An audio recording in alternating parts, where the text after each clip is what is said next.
Greetings, my brothers and sisters. I just posted something about 30 minutes ago on my Facebook page, and I thought it'd be uh, important and both interesting to say a little bit more about.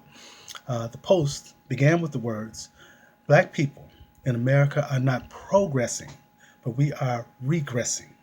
I went on to say that I believe that there are those who would want us to be confused or deceived in order to believe that we are making progress or that things are getting better when in reality they are getting worse. We are declining in the areas of health, economics, education, human rights, civil rights, community safety, moral standing, family stability, and population growth.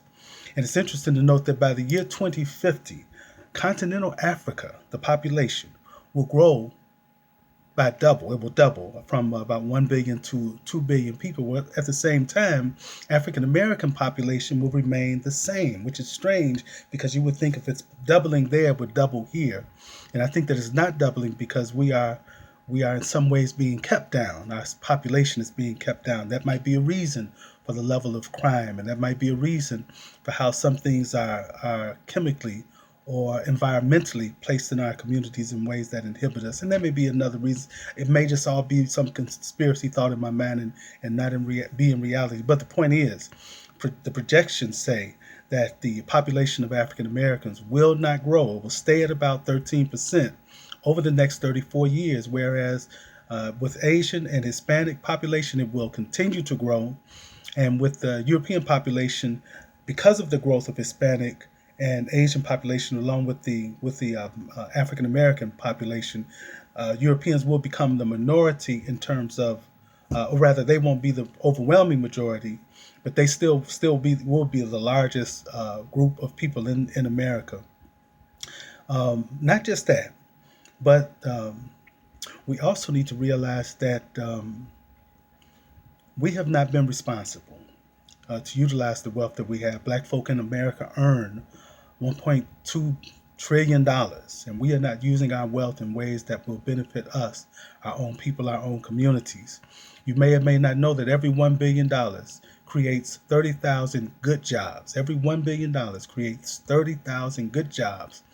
And yet we are not using that wealth in ways that will benefit us. We are not circulating those dollars in our own communities the same ways that others are circulating dollars in their communities. Statistically, again, the projections show that white, Hispanic, and Asian economies will continue to grow in America, while African American economies will decline over the next 34 years. We are not going in the right direction. We are going in the wrong direction. So the main point is this. It's up to us to save us. Nobody else will do it for us. It's our responsibility to use our collective wealth, resources, and abilities to provide for our own economic, educational, political, spiritual, and community progress. And I'm certainly not saying that others can't help. Others should help.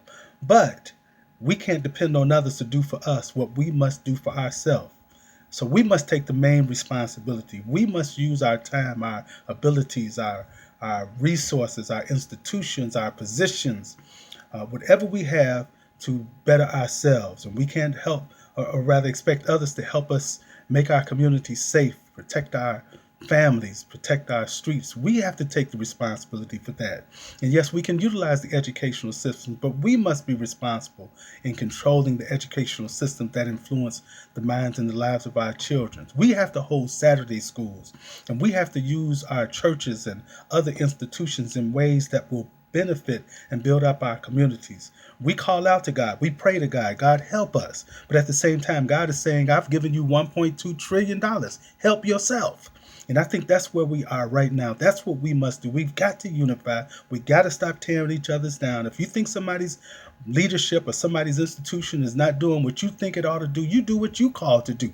You do what you think you must do, but don't knock down somebody else because they're doing something different from what you do. You do what you've been put here or what you have the ability to do, and don't tear down what somebody else is doing. Let's build in our own ways, and if we all bring our pieces together, believe me, we will progress and we will be who it is we were meant to be in this great world.